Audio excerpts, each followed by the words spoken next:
Não tem não. Abra sua palavra, sua Bíblia junto comigo, em Juízes, capítulo 6. De manhã eu queria ministrar uma palavra. Eu me preparei para ministrar uma palavra e Deus falou, não, essa não. Você vai falar sobre esse assunto. Eu falei, Jesus, assim o senhor me complica, Deus. Eu não tenho nem o esboço para poder pregar. E aí o que aconteceu hoje? Estou em casa, estudando, ontem, hoje. Aí eu tinha um esboço da minha mensagem. Está aqui meu iPad, né? Está aqui no meu... E aí o que aconteceu? Deus falou, cheguei no culto, Deus falou comigo assim, nada do que você falou. Nada do que você escreveu aí, não sei se você prega outro dia. Eu ia falar sobre paternidade, a importância da paternidade na nossa vida. Paternidade, principalmente a paternidade espiritual. Eu ia falar um pouco sobre esse assunto. Mas Deus falou, guarda esse esboço, né? Deixa eu pregar nessa noite. Então, eu estou na total dependência do Espírito Santo nessa noite, para que Ele fale ao vosso coração. Amém? Juízes, capítulo 6, você encontrou? A partir do verso de número 11, diz assim: O anjo do Senhor veio, assentou-se debaixo do carvalho que está em Ofra, que pertencia a Joás, o Abzerrita, onde Gideão, seu filho, estava malhando o trigo no lagar, para esconder dos midianitas. Quando o anjo do Senhor apareceu a Gideão, lhe disse: O Senhor é contigo, homem valente. Gideão lhe respondeu: Ai, meu Senhor, se o Senhor é conosco, por que tudo isto nos sobreveio? E que é feito de todas as suas maravilhas que os nossos pais nos contaram, dizendo: Não nos fez o Senhor subir do Egito, porém agora o Senhor nos desamparou e nos entregou nas mãos dos midianitas. Só até aqui. Que o Senhor abençoe a sua vida, porque a sua palavra, ela já é abençoada. Amém? Amém? Esse relato, esse encontro do anjo do Senhor com um homem chamado Gideão, ele mudou a história desse povo, mudou a história dessa nação. Até então, se você acompanhar a partir do versículo 1 do mesmo capítulo, você vai ver que os filhos de Israel, eles fizeram o que era mal aos olhos do Senhor. E por conta e por reflexo disso, por consequência disso, o Senhor os entregou nas mãos dos midianitas. E o texto diz que os midianitas, eles prevaleciam, eles estavam sobre, eles subjugavam os israelitas, o povo de Deus. E versículo 3 diz que sempre que Israel semeava, eles iam lá e saqueavam, eles comiam, eles queimavam. Versículo 4 diz que eles destruíam o produto da terra. E o texto fala que eles roubavam os mantimentos, eles não deixavam mantimento para Israel, roubavam as ovelhas, roubavam o gado, roubavam as galinhas, roubavam tudo que eles tinham. E aqui, gente, deixa eu falar ao seu coração que muitos de nós, para nós é muito difícil você semear e não colher. Não é isso? Você semear na sua vida espiritual, você semear na sua vida financeira, com seus filhos, na educação, no casamento, com a sua casa. É muito difícil você semear e não colher. E pelo contrário, ao invés de colher, é tirado tudo que você tem, e até mesmo não só da colheita, mas tudo que você tem. Essa era a realidade daquele povo. E o versículo de número 6 diz que Israel se enfraquecia tanto com a presença dos midianitas, com a presença dos inimigos. E aí o anjo vem, aparece para Gideão e diz: O Senhor é contigo, homem valente.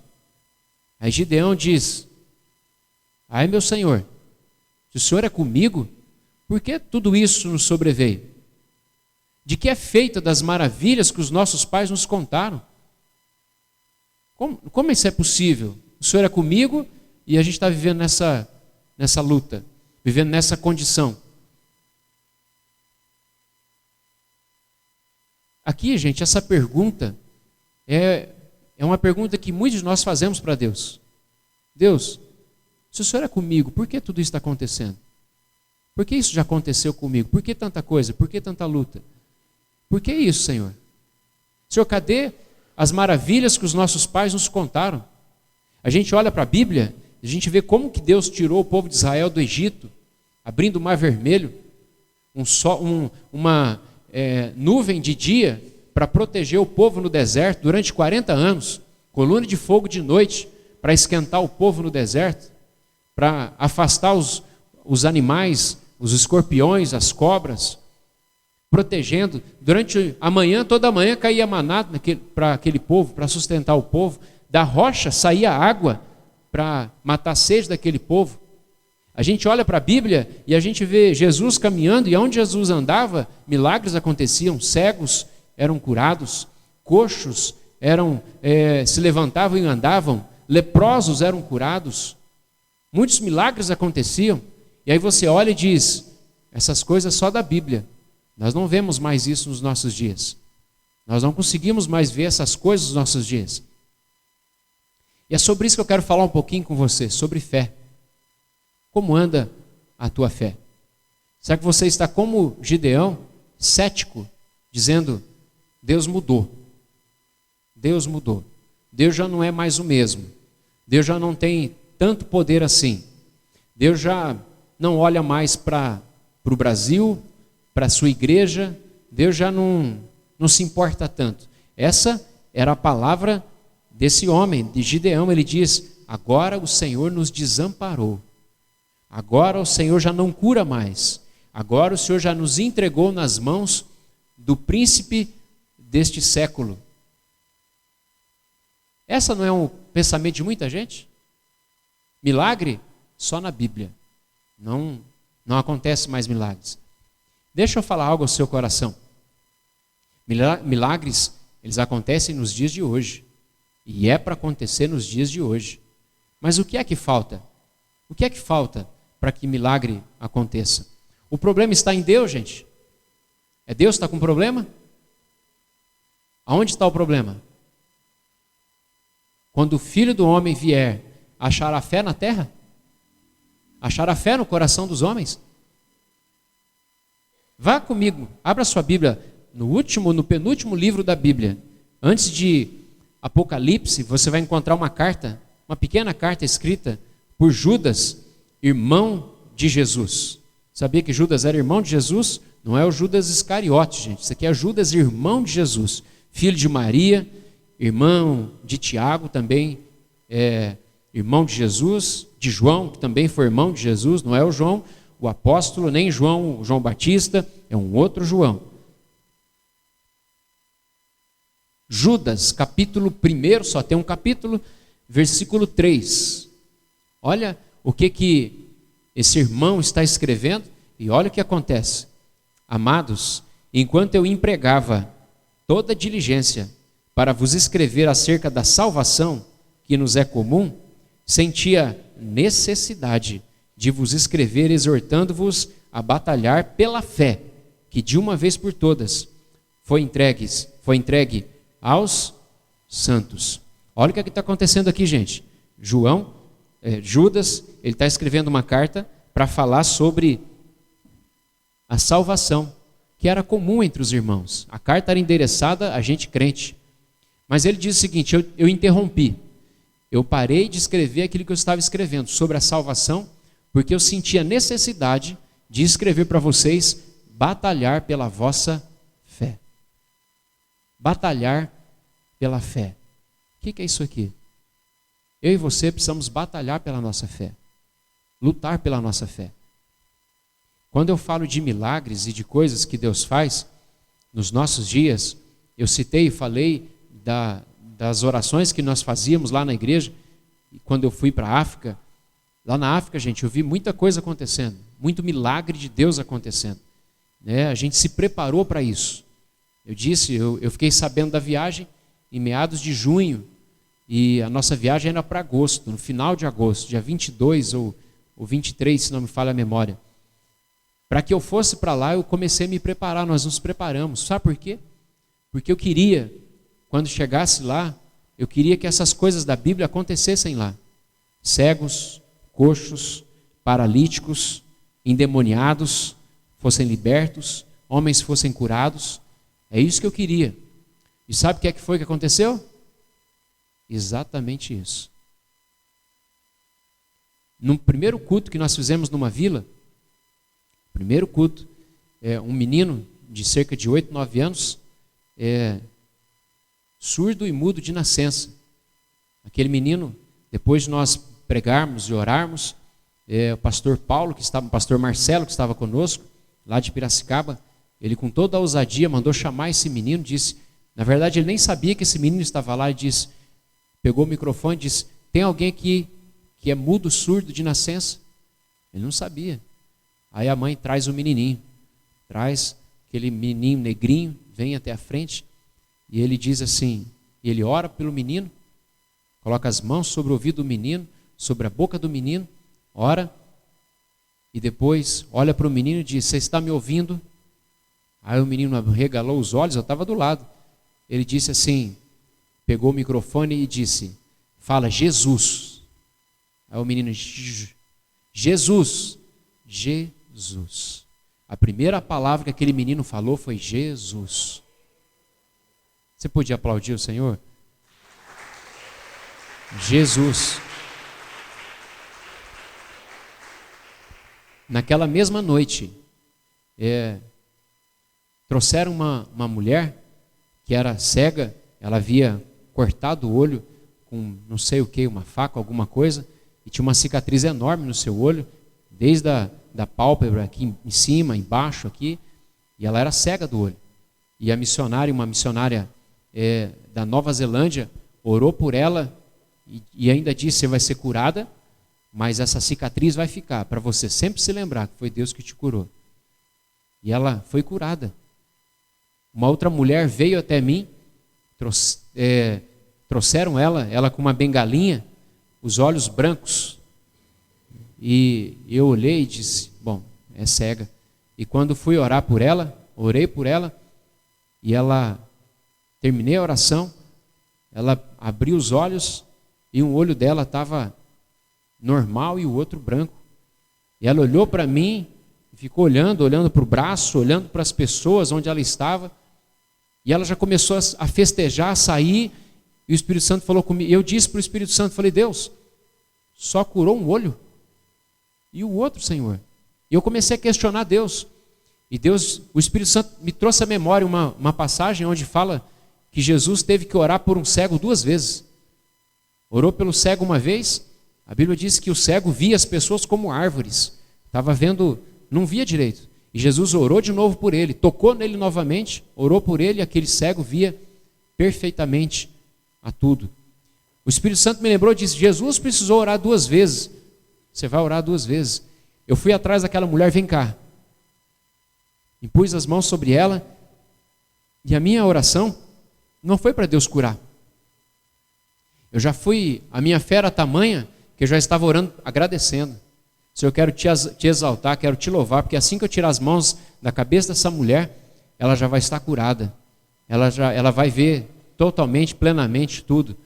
E foi o que aconteceu, ela pegou aquela bengalinha, jogou a bengalinha longe e começou a pular. Eles fazem muita festa, ela começou a pular, e algumas mulheres que conheciam ela começaram a pular junto com ela, e eles pulando, elas pulando e festejando, e elas cantando e cantando e cantando, ficaram por horas num canto, cantando. Foi uma festa, foram muitos milagres. Eu não sei se 200, 400 pessoas foram libertas de demônios. E demônio, gente, demônio. Uma mulher pegou enquanto o pastor estava pregando, na verdade com o microfone, orando pelas pessoas, uma mulher pegou um microfone da mão dele, e o cabo do microfone, isso aqui, gente, não arrebenta fácil. Ela estava endemoniada, era tão forte que o demônio fez assim, ó, arrebentou como se arrebentasse um elástico, um cordãozinho. Tamanha era a força. E tamanha foram os milagres, e muitos milagres aconteceram naquela noite. Eu quero dizer a você, os milagres de Deus ainda existem. Deus ainda cura. Deus ainda tem sua mão estendida sobre um povo que clama, um povo que crê. Mas o que acontece nos nossos dias? O que falta ao nosso coração? Falta fé. A Bíblia diz em Hebreus capítulo 6, o capítulo 10, versículo 6, sem fé é impossível agradar a Deus, porque é necessário que aquele que se aproxima dele creia que ele existe e ele é recompensador daqueles que o buscam. Fé. Nessa noite eu queria incitar o teu coração, desafiar o teu coração a batalhar pela sua fé. Jesus, quando ele fala de fé, no seu sermão, ele diz que a fé é como uma semente, um grão de mostarda, que é o menor de todos os grãos. Mas quando é semeada, é plantada, essa semente germina, cresce e se torna uma árvore, a maior de todas as hortaliças, onde os passarinhos fazem ninhos nos seus galhos. E ela ainda serve de sombra para as pessoas ou para os animais. Sabe o que eu aprendo aqui? Tem muita gente que diz que a nossa fé tem que ser como um grão de mostarda. Não é assim. A nossa fé há uma comparação. Na verdade, Jesus, o Espírito Santo, quando te alcança, te convence do pecado, da justiça, do juízo, quando ele te alcança, quando ele te dá a fé para você crer na salvação, crer em Jesus, crer que ele é o Filho de Deus, que veio para te salvar, que você é pecador, que você está destituído da glória de Deus, que você vai para o inferno se você continuar com essa vida. Então ele te convence de tudo isso, te apresenta a salvação, te apresenta o plano de Deus, o plano do Senhor de restaurar a sua vida, de resgatar a sua vida do inferno, do império das trevas e te levar para o seu reino, para o reino da luz, para o reino do seu amor. Ele faz isso, mas ele te dá uma semente, um grão de mostarda, como um grão de mostarda. É uma semente, é como uma semente. E essa semente é suficiente para você crer nele, crer em Deus, crer no Filho de Deus, crer no Espírito Santo, crer nas Sagradas Escrituras, crer naquele que prega, que fala ao seu coração, e você aceita a fé e diz: eu creio, eu quero essa fé. Eu quero esse Jesus, eu quero ser dele. Mas é só uma semente. E cabe a você e a mim batalhar para que essa fé cresça, para que essa semente cresça, se desenvolva. Você precisa desenvolver a sua fé. Você precisa batalhar, lutar para que a sua fé cresça. Quando você olha para a Bíblia, você vai ver Jesus falando de homens que tinham muita fé e pouca fé. Você vai encontrar Jesus quando, lá em Mateus, ele está andando, Mateus capítulo 8, se não me falha a memória, 9, Jesus está andando sobre as águas, os discípulos estão no meio do mar, o vento contrário, o barco quase que afundando, e Jesus então, ele vem andando sobre as águas, e eles dizem: é um fantasma. E quando a gente não tem fé, a gente pensa assim, a gente não consegue reconhecer Jesus, a gente tem dificuldade de reconhecer que é Jesus que está vindo de encontro a gente. Aí um deles diz: não, é Jesus. Na verdade, Jesus diz: não é fantasma, sou eu. E aí Pedro, ainda desconfiado, diz: se és tu, Jesus, manda-me ter contigo. Então Pedro, de forma ousada, ele sai do barco e começa a pisar nas águas, e começa a andar nas águas. Ele anda sobre as águas. Quem aqui já andou sobre as águas? Ninguém andou, né? E sabe o que Jesus falou sobre Pedro? Porque Pedro começou a andar, e ele tirou os olhos de Jesus e começou a olhar para o vento. E começou a olhar para as ondas que batiam nele. E começou a olhar para as dificuldades. Parece que eu estou falando de você, né? Ou de mim, que a gente para de olhar para Jesus e começa a olhar para as dificuldades. E aí sabe o que aconteceu? O texto diz que ele começou a afundar. Ele não afundou, a Bíblia não diz que ele afundou, que ele começou a afundar. E ele foi afundando, até que ele disse: Senhor, socorre-me. E Jesus estendeu a mão e socorreu Pedro. E aí sabe o que Jesus faz? Pega Pedro, leva para o barco e diz assim: homem de pequena fé. Homem de pequena fé.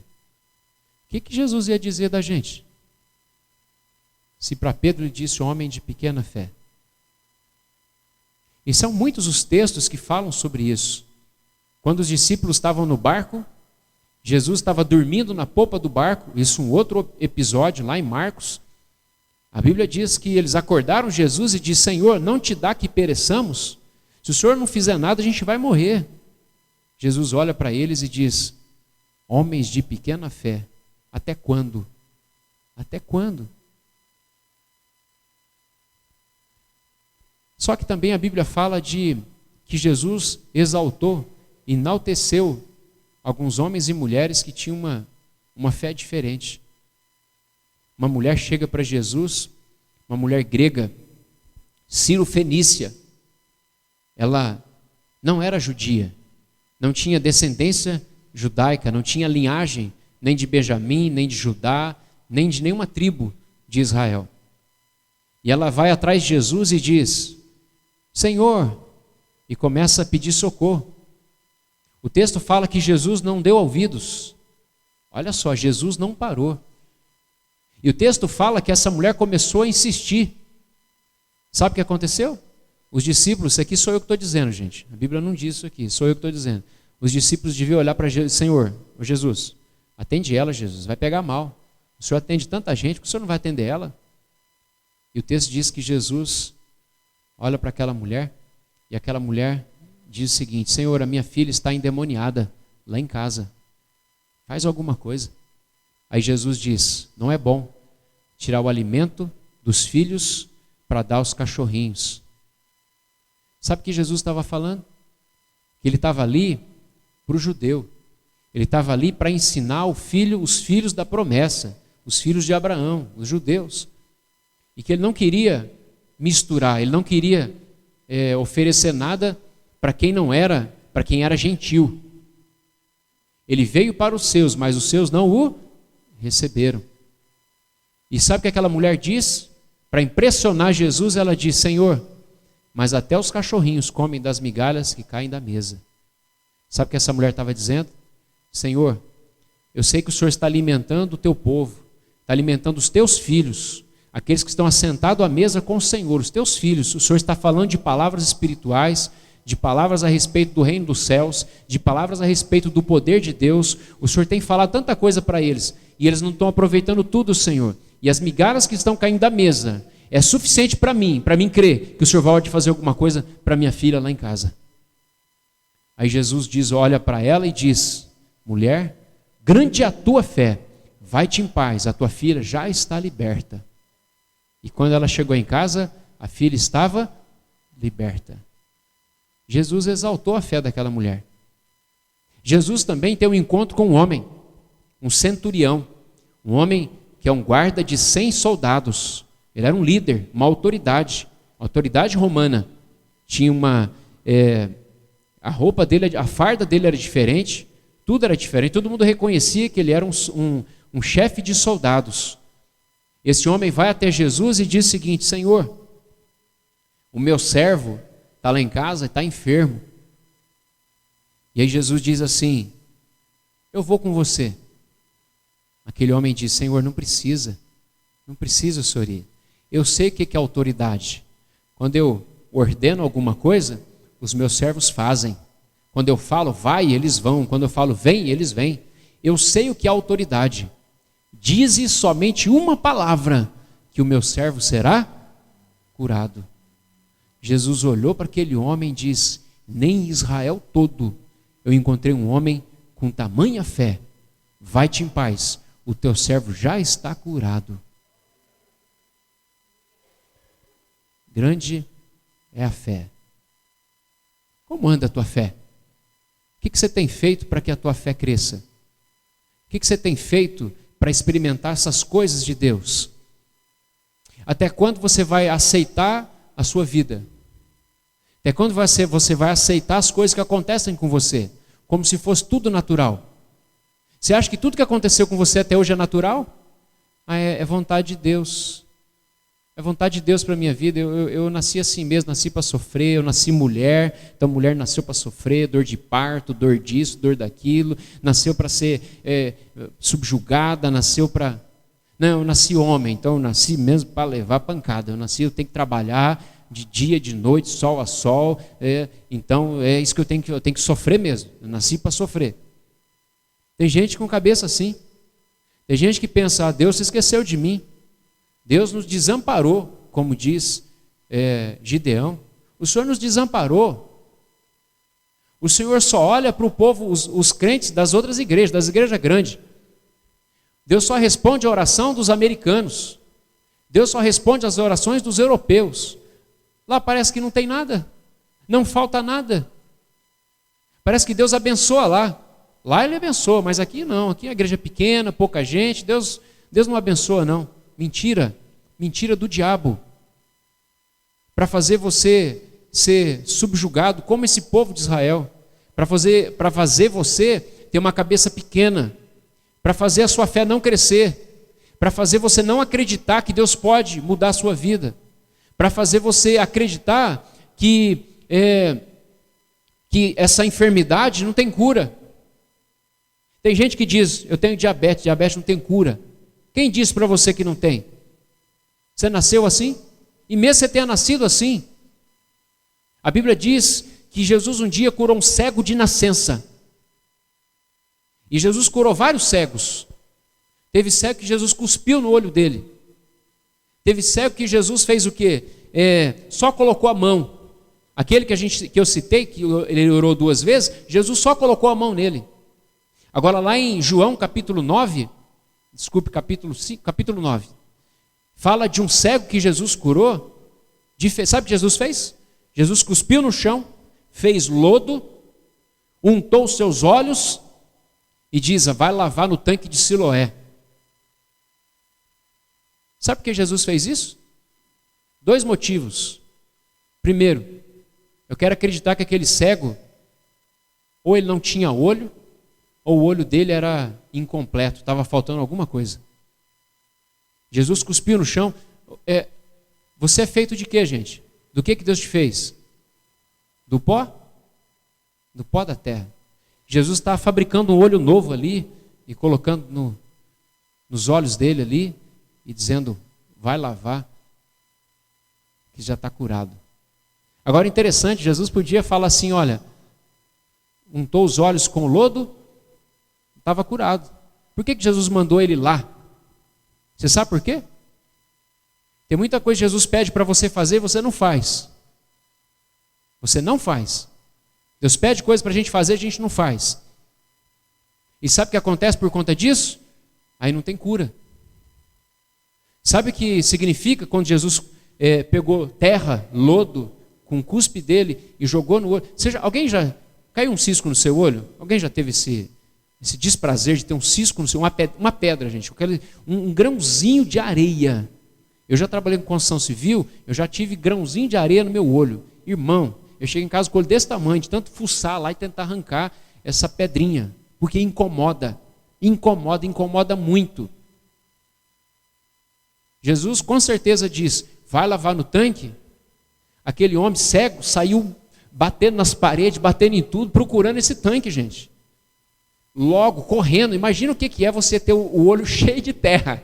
Um grão já dá trabalho, imagina o olho cheio de terra. Aquilo era para gerar incômodo no coração daquele cego, para que ele fosse logo e obedecesse a sua palavra. Vai lavar. Será que você já não entendeu? Deus está falando para você, faça isso. E essa situação está te incomodando? Há um incômodo? É como se Deus tivesse colocado areia nos seus olhos, está te incomodando e você precisa obedecer. Enquanto você obedecer, não tem cura. Enquanto você não obedecer, seus olhos vão continuar do mesmo jeito. O incômodo vai continuar. Você precisa obedecer. Mas vamos lá, gente. Fé. Pastor, como que a minha fé cresce?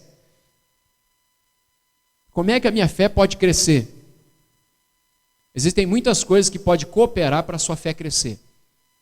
Uma delas é o que a gente está fazendo aqui, ó, na igreja, ouvindo a sua palavra. Palavra de Deus. Outra coisa é a oração. Quando você ora, a sua fé é exercitada. Você cresce. Outra coisa, o jejum. Algo que está esquecido pela igreja. pelos crentes. Mas eu quero falar com você sobre... Tem muitas coisas, gente. Adoração a Deus, a comunhão com os irmãos, com a igreja. Tem muita coisa que fortalece a sua fé, que aumenta a sua fé. Mas eu quero falar um pouquinho primeiro sobre oração. Como anda a sua vida de oração? Gente, a oração, a Bíblia fala lá em Tiago, esse irmão de Jesus escreve sua epístola e diz: a oração de um justo é poderosa e eficaz.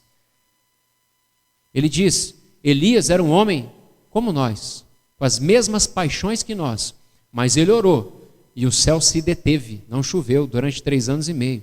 Ele orou de novo e Deus abriu os céus e mandou chuva. Ele orou, Deus mandou fogo do céu. O profeta Elias é conhecido como o profeta da água e do fogo. Um homem que orava e ressuscitava mortos. Um homem que liberava uma palavra e acontecia. Ele diz, quando ele vai falar com Acabe, ele diz: segundo a minha palavra, não vai chover. Que ousadia desse homem. Não era segundo a palavra de Deus, é segundo a minha palavra, não vai chover. Que ousadia. Agora, oração. Tiago fala: pode muito em seus efeitos a oração de um justo. Primeira coisa que você precisa saber é que o sangue de Jesus te justifica. E que você pode sim, ou você deve sim se tornar justo diante de Deus. A maioria de nós não consegue nos achegar à presença de Deus porque pensa: eu sou indigno. Deus não vai me ouvir. Olha o meu passado, olha as coisas que eu fiz. Olha quanta coisa aconteceu comigo. Eu sou indigno de orar, eu sou indigno de falar com Deus. Eu já fiz isso, já fiz aquilo.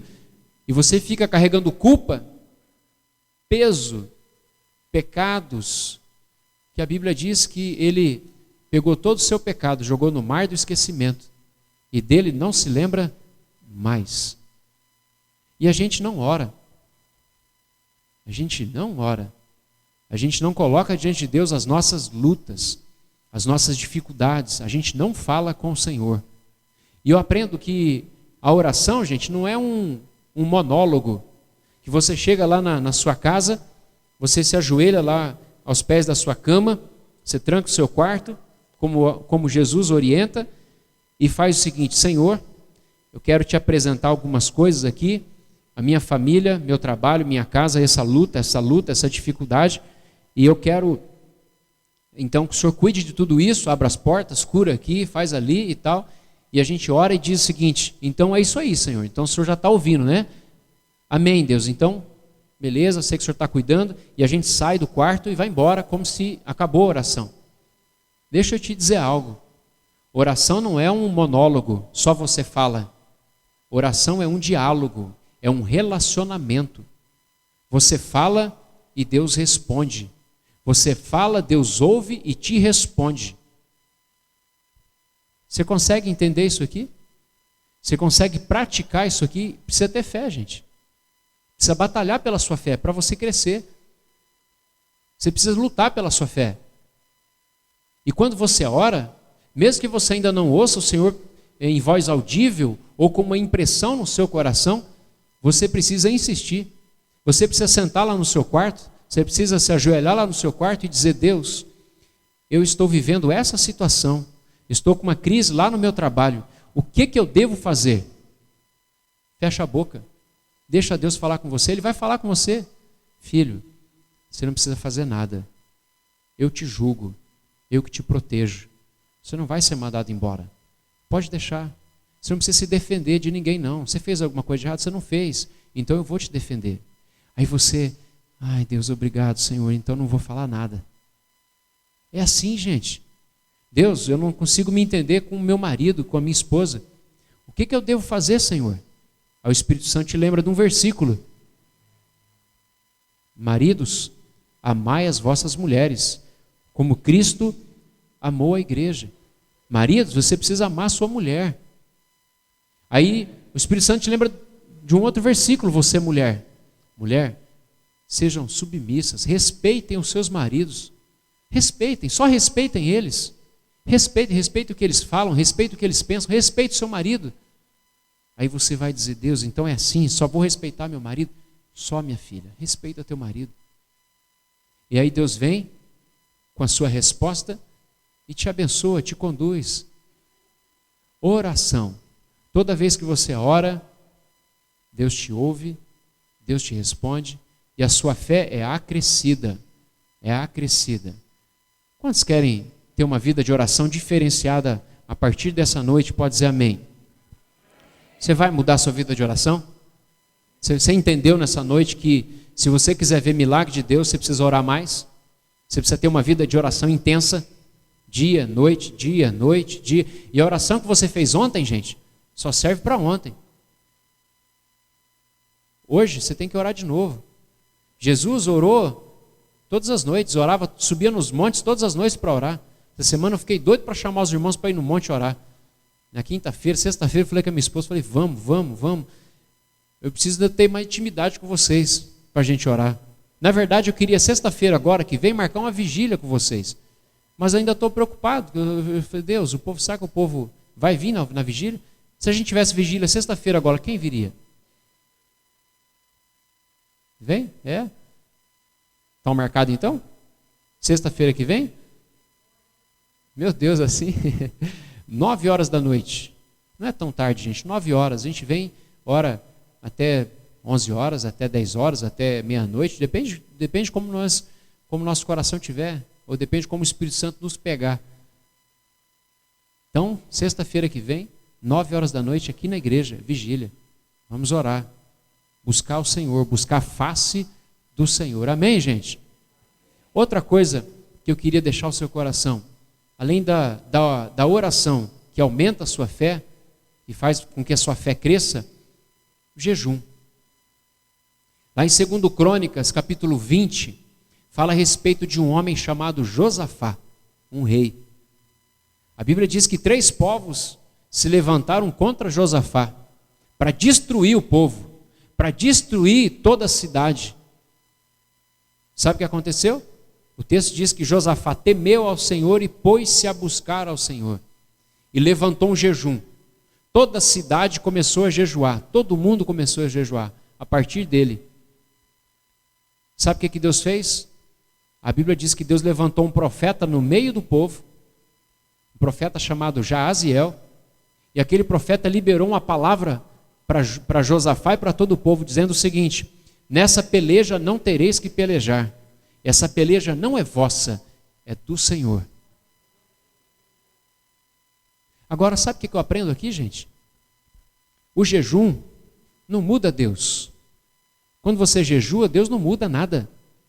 O jejum não muda a situação. O jejum muda você. É você que muda. O jejum te torna sensível à voz de Deus. Se eles não tivessem jejuado, aquele profeta ia se levantar, ninguém ia dar ouvidos àquele homem. Mas quando você jejua, quando você se consagra, os céus se movem, o seu coração se move, e você começa a ouvir a voz de Deus, a discernir a voz de Deus. Você está em consagração. Jejum é isso, gente. É mortificar a sua carne e consagrar o seu espírito. Alimentar o seu espírito. Agora deixa eu te falar, não existe jejum de televisão, gente. Nem de internet, nem de sorvete. Não existe isso aqui, gente. Jejum é se abster de todo e qualquer tipo de alimento. Ficar sem assistir, ficar sem tomar sorvete, ficar sem tomar Coca-Cola, isso aqui é consagração, gente. Você quer para Deus te libertar do teu vício. É isso. Daqui que você não pode... Jejum de chocolate. A tua carne é tão viciada no chocolate que você fala, isso aqui é para te ajudar, mas não é jejum, gente. Isso aqui é consagração, diferente de jejum. Jejum é uma coisa, consagração é outra. Consagração é separação. Você está separando o seu corpo, mas jejum é você deixar de se alimentar, não comer nada. Pastor, mas eu não consigo, pastor, tem dificuldade. Jejum o café da manhã. Jejum só o seu almoço. Eu conversei com uma irmã e ela dizia assim, pastor, eu tenho muita dificuldade. Eu falei, irmã, para jejuar o dia inteiro. Eu falei, começa Sabe o que você faz? Acorda de manhã e diz: Deus, hoje eu vou me consagrar, vou jejuar, eu não vou tomar café da manhã. Amém. Fica sem tomar café. Aí você, na hora do almoço, você diz: Senhor, eu estou bem, a cabeça ainda está legal, que a gente tem muita dor de cabeça. Sabe por que você tem dor de cabeça? Os médicos dizem que é porque você está com o corpo intoxicado, cheio de toxina. E aí quando você jejua, as toxinas, elas vão saindo, vão sendo liberadas, vão saindo do seu corpo. E é por isso que a dor de cabeça vem. É a dependência do café, é a dependência do açúcar, é a dependência. E aí você vai jejuar e o seu corpo vai começar a responder, dizer: não jejua. E justamente no dia que você jejua, tua mulher faz lasanha, tua mulher faz pão caseiro, tua mulher faz as coisas que você gosta. No dia que você jejua, o pessoal te convida para comer fora, para fazer alguma coisa, comer um lanche, comer não sei o quê. No dia que você jejua, parece que tudo que você gosta aparece para você comer e te oferece. Mas aí você diz assim: não, estou em consagração, eu quero crescer, eu quero batalhar pela minha fé. Aí você tem condição de dizer: Deus, eu estou bem, então eu vou jejuar o almoço também. E você jejua o almoço. Chega à tarde, você olha para você, olha e diz: Senhor, eu já estou um pouquinho cansado, estou falando baixo já. Eu já estou falando baixo porque estou perdendo as forças, mas eu vou jejuar a janta também, Senhor. Eu vou jejuar a janta, eu estou aqui, ainda estou meio assim, mas eu vou jejuar a janta. Aí você jejua a janta também. Aí no dia seguinte você acorda e diz: Deus, acho que eu vou entregar o jejum, porque eu não estou aguentando mais, estou vendo as coisas meio assim já, Senhor. Então você entrega o seu jejum. Não diga para Deus assim: Deus, eu vou jejuar o dia inteiro, 24 horas. Aí no meio do dia você não aguenta mais, desmaia, passa mal. Aí você tem que fazer um voto de tolo. Aí você fez um voto de tolo, porque você disse para Deus que ia fazer e você não fez. E Deus diz: eu não me agrado de voto de tolo. Diga para Deus: Senhor, eu quero jejuar o almoço. Jejua. Se Deus te der força, jejua a janta. Quantas vezes eu jejuei, comecei jejuando o café, jejuei o almoço, jejuei a janta e foi jejuando. Olha, estão escrevendo um livro de um homem que foi pastor na Coreia do Sul. Esse homem jejuou 84 dias, só com água, só água. 40 dias lá é comum na igreja. Esse aqui jejuou 40 dias é comum. Mas esse homem, pela prática dele, durante muitos anos, ele jejuou 84 dias. Ele já morreu. Estão escrevendo a biografia dele. Agora estão com dificuldade, porque não sabem ao certo se ele ressuscitou 25 pessoas ou 26. Ele orou e ressuscitou 25 ou 26 pessoas. Olha o poder de Deus na vida desse homem. Olha a autoridade e a ousadia na vida desse homem. A gente olha para a gente diz: sou tão pobre, sou tão pequeno. Eu me sinto pequeno, gente, olhando para uma história dessa. Você não?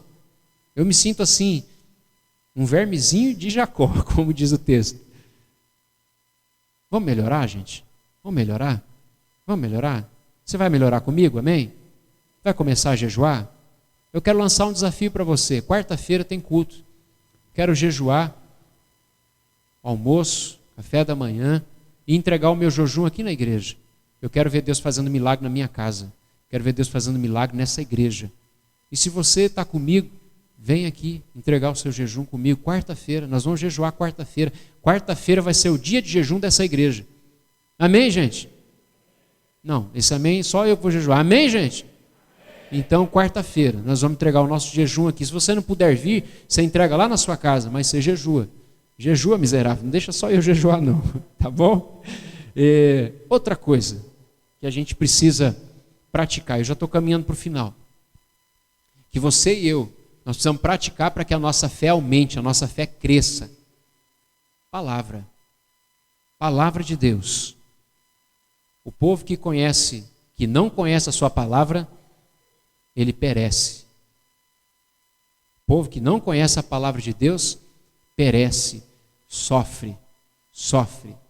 Tem muita gente que vive como uma marionete na mão do diabo. O diabo usa a sua vida, o diabo abusa da sua vida.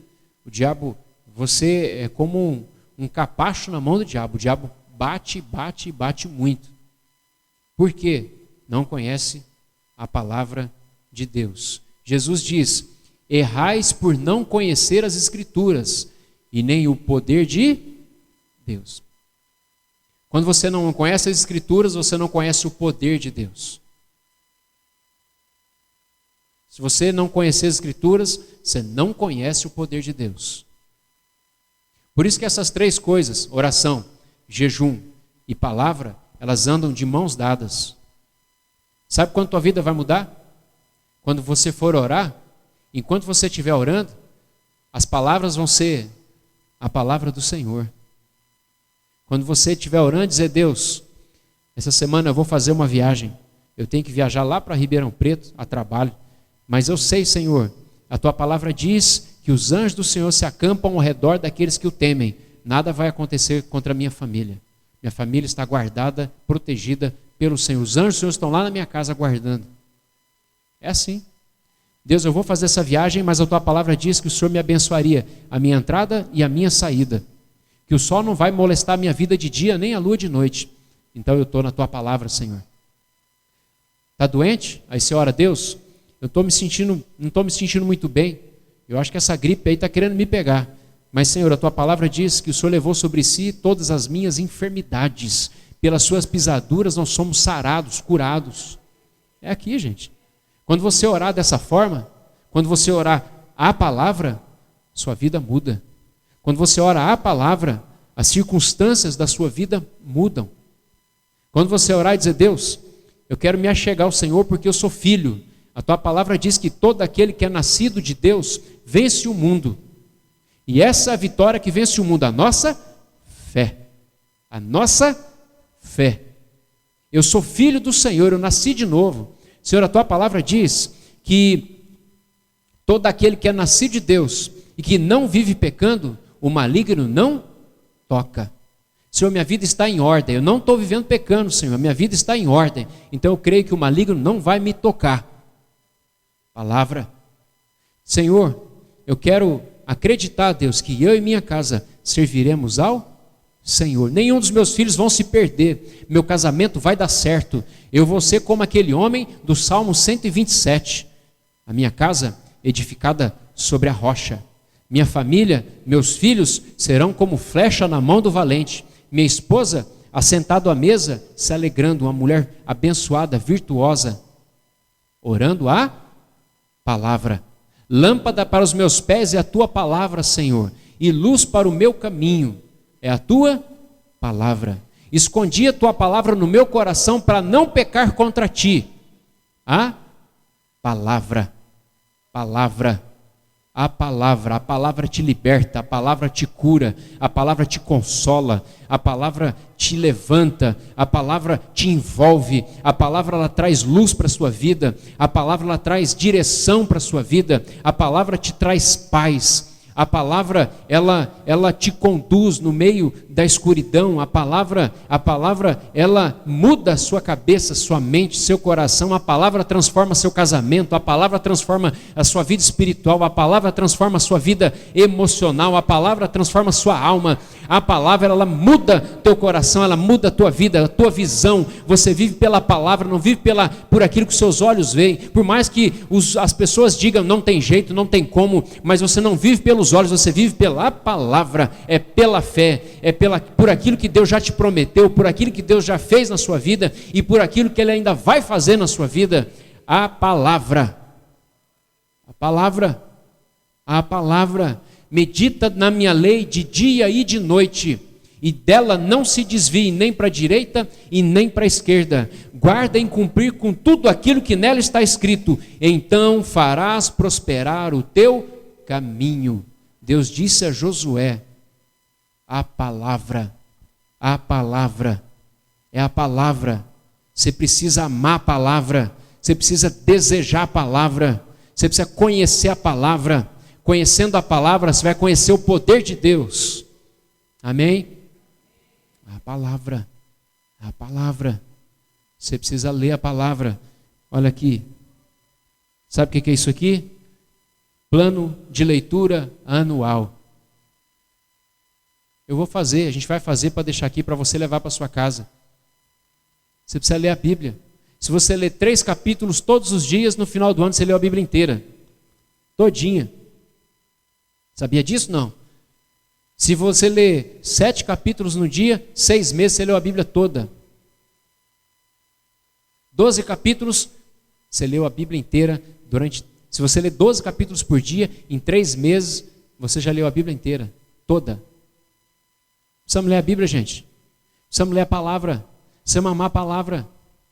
Você sabia que quando um judeu, ele vai instruir seu filho, o filho dele tem 5 anos, até os 5 anos ele fica com a mãe, mas quando ele faz 5 anos, ele passa a ser cuidado pelo pai, ele começa a andar com o pai. Onde tem um homem, tem um judeuzinho andando com ele, o filho dele andando com ele, ouvindo e vendo tudo que ele faz.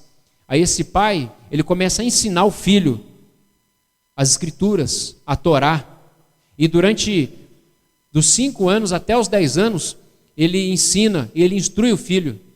E você sabia que com 10 anos, todo menino judeu que se preze decorou toda a Torá, os profetas e as leis? Você sabia disso ou não? Qualquer judeu com 10 aninhos de idade, ele tem a Bíblia toda decorada. Tira só o Novo Testamento, que é nosso aqui, que eles não têm. Mas pensa no Antigo Testamento todo, decorado, frase por frase, versículo por versículo. Agora a gente olha para a nossa vida, a gente olha para os nossos filhos. O que nós estamos fazendo, gente? Sabe esses missionários muçulmanos que estão invadindo o Brasil? Você vai lá em Foz do Iguaçu. Quem foi em Foz do Iguaçu esses tempos? Alguém foi? Alguém já viu? Sabe o que está acontecendo lá em Foz do Iguaçu, gente? Em Santa Catarina, no sul do Paraná. Está havendo uma enxurrada. Eles estão assim, entrando com força total naquela cidade, naquela região. Os muçulmanos, mesquita uma atrás da outra. E para você ser um missionário muçulmano, sabe o que você precisa? Decorar o Alcorão. Você não sai do país deles sem decorar o Alcorão inteiro. Inteiro. A Bíblia diz que os filhos das trevas são mais prudentes que os filhos da luz. Gente, nós precisamos ser apaixonados pela palavra de Deus. Nós precisamos ler a palavra de Deus, meditar na sua palavra, porque é ela que vai fazer prosperar o seu caminho. Fé. Deus, de que é feito das tuas maravilhas que os nossos pais nos contaram? O problema está em nós. Você vai sair daqui diferente nessa noite? Desafiado por Deus a buscar milagres? Você crê que nos nossos dias Deus pode ainda curar de câncer, de tuberculose, de diabetes, de seja lá o que for? Deus pode curar, gente. Deus tem poder para curar. Nós precisamos fazer é buscar. Agora, deixa eu te falar uma coisa. Não espere acontecer com a sua casa para você começar a buscar. Não espere acontecer um problema lá no meio da sua família, alguma doença, algum problema com filho, com família, com casa, com trabalho. Não espere você ficar desempregado para dizer agora eu vou buscar o Senhor. Não espere isso acontecer. Começa já, começa a buscar já. Não por medo de acontecer, mas por amor a Deus, por amor ao Senhor, por amor à sua palavra, por amor ao seu reino, por amor à sua presença. Jesus disse, se você estiver nele, enxertado nele, você não só faria aquilo que ele fez, mas coisas ainda maiores. Jesus diz, João 10:10, o ladrão veio para roubar, matar e destruir. Ponto e vírgula. Não acabou aí. Você não tem que acreditar só nessa primeira parte. Já veio roubar mesmo, então ele está roubando, ele está destruindo, ele está matando, ele está... Porque o texto continua, a palavra continua. E Jesus continua dizendo, mas eu vim para que tenham vida, e vida em abundância. Você precisa viver essa vida, você precisa entrar nesse lugar. Você precisa conquistar. A Bíblia diz que o reino dos céus é conquistado por esforço, tem que ter luta. Para entrar no céu você não tem esforço nenhum, só acreditar em Jesus, ser salvo, batizar, andar com Ele, você vai ser salvo. Mas para conquistar, tem que ter luta. Eu já disse aqui na igreja, quando o povo de Israel queria entrar em Canaã. A gente confunde muito Canaã com o céu. Canaã, o céu não é Canaã, gente, e nem Canaã é o céu. Porque lá no céu não tem gigante. Lá no céu não tem cidade fortificada, não tem luta, não tem guerra, não tem nada disso. Canaã é hoje, é o dia de hoje. Agora você escolhe. Você quer ficar 40 anos no deserto comendo maná? Ou você quer entrar na terra? Você que escolhe. Tem gente que fica 40 anos na igreja, andando, igual barata tonta no deserto, 40 anos andando, comendo maná. Maná não é... Tem gente que diz, como é que você... Eu pergunto, pastor, irmão, como é que você está? Ah, pastor, eu estou no maná, na graça de Deus. Irmão, maná era só por 40 dias. Era só uma... Eu gosto de brincar, era uma provisão provisória. Era só provisório, 40 dias até eles entrarem na terra. Só que por conta da incredulidade, por conta da falta de fé, por conta de não quererem entrar, não ter que lutar. Porque para entrar na terra tinha que lutar. Eles não queriam lutar. Por não querer lutar, ficaram 40 anos do maná. Eu não quero viver do maná. O maná eu já comi, já passei, eu já estou na terra. Eu já entrei, já estou vivendo das novidades da terra de Canaã. As novidades do reino dos céus. Já estou vivendo, eu já estou no reino dos céus. Você está aqui na terra, o teu corpo está na terra, mas o teu coração, tua mente, teu pensamento não pode estar nas coisas terrenas, tem que estar nas coisas celestiais. Pensar nas coisas do alto. Você tem que ajuntar tesoura no céu, não é na terra. Você tem que pedir para que o reino de Deus ele venha. Não é a oração do Pai Nosso? Venha o teu reino. Você tem que fazer a diferença nessa terra. Com ousadia, sua família. Vida abundante. É o que Deus tem para você. Você vai entrar nessa terra. Você vai viver nessa fé. Amém? Amém? Mas você vai dizer assim, pastor, se nada acontecer nessa semana, você vai perseverar. Você vai orar. Você vai ler a palavra, você vai jejuar, porque Deus, Ele se agrada. E no tempo de Deus, algumas coisas vão acontecer na sua vida, amém?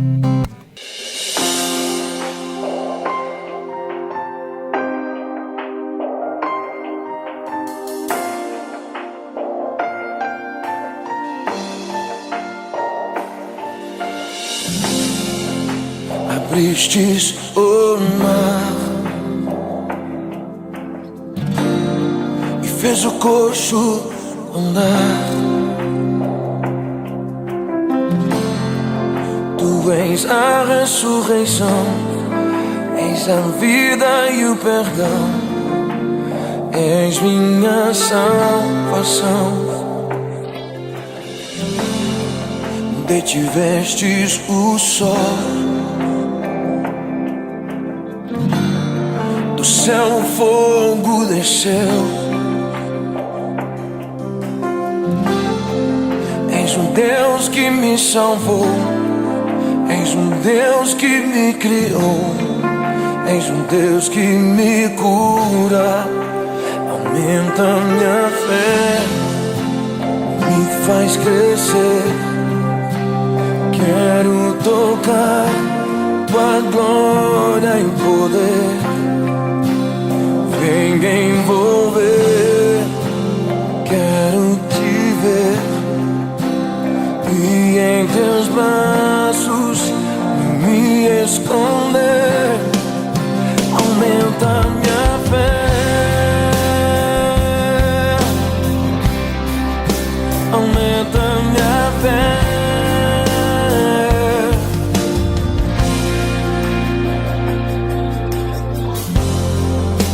Abristes o mar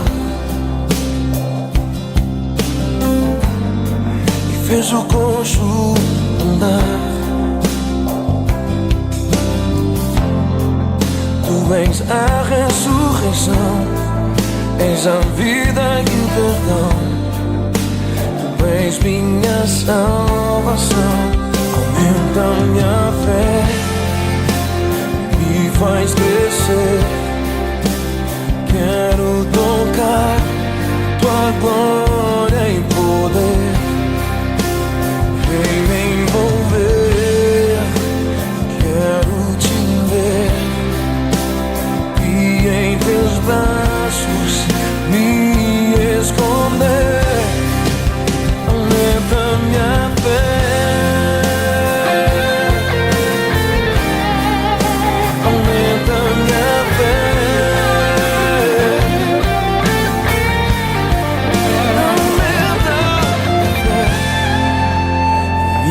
faz crescer.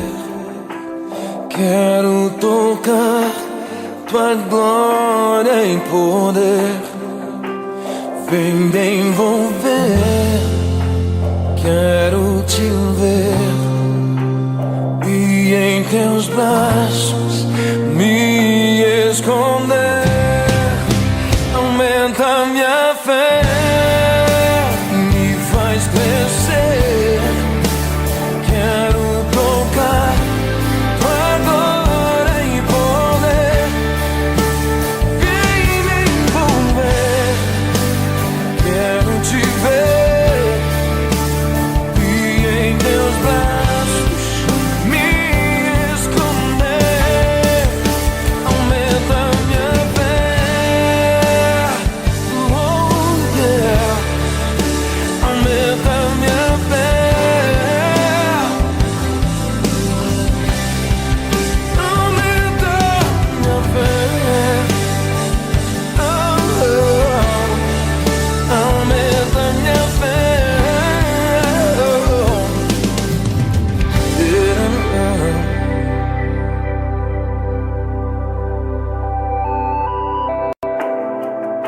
aumenta minha fé, Deus. Eu quero te ver.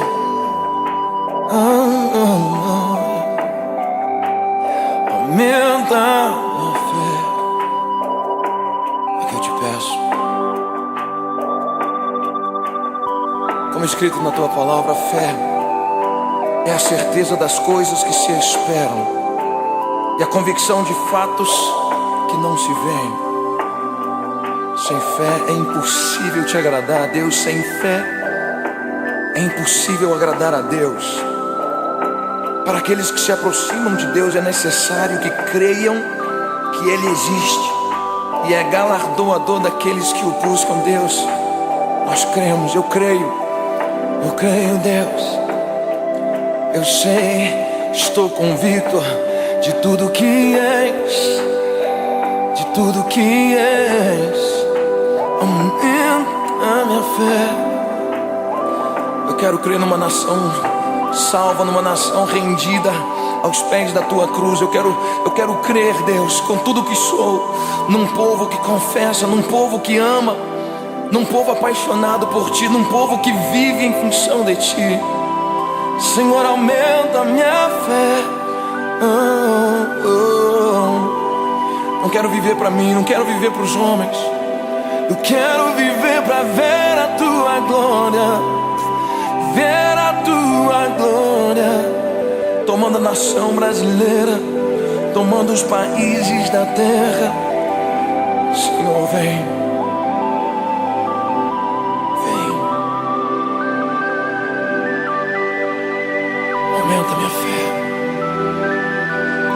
Eu quero te ver, eu quero te ver, te fazer sorrir.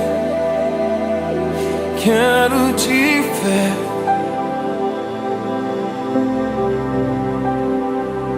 quero diminuir para que o mundo te veja em mim.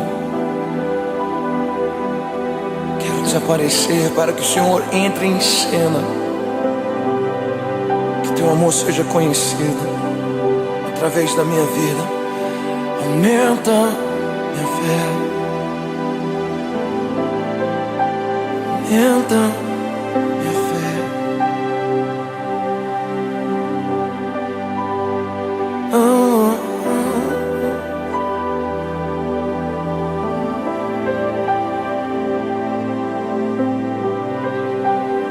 Quero te ver em mim, Senhor, em mim.